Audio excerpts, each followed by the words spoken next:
আজকে আপনাদেরকে আমি একটা মানে উপদেশ দেব।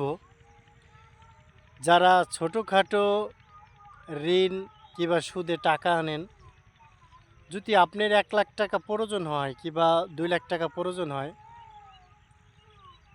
যে কোনো একজনের থেকে কিংবা ২ জনের থেকে আনবেন।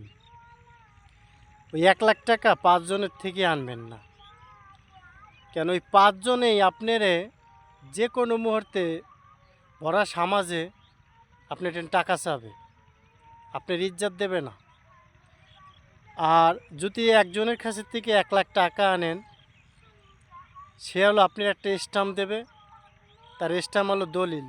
আপনার কাছে সহজে টাকা চাবে না, হয়তো বছর শেষ হবে, টাকা চাবে, আপনি দিয়ে দেবেন। ওই যাদের কাছে থেকে ৫,০০০, ১০,০০০, ২০,০০০ টাকা আনবেন, তারা ইজ্জত দেয় না, কোনো সময় দিতে শেখেও নাই, কিন্তু তাকে পড়ানো হলো ছোটো।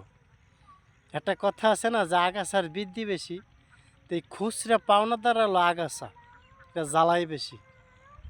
তাই টাকা আনলে যে কোনো একজনের থেকে আনবেন, বাড়ির দলিল দিয়ে আনবেন কিংবা স্ট্যাম্পের উপর আনবেন, কিন্তু খুচরা ৫ জনের থেকে আনবেন না।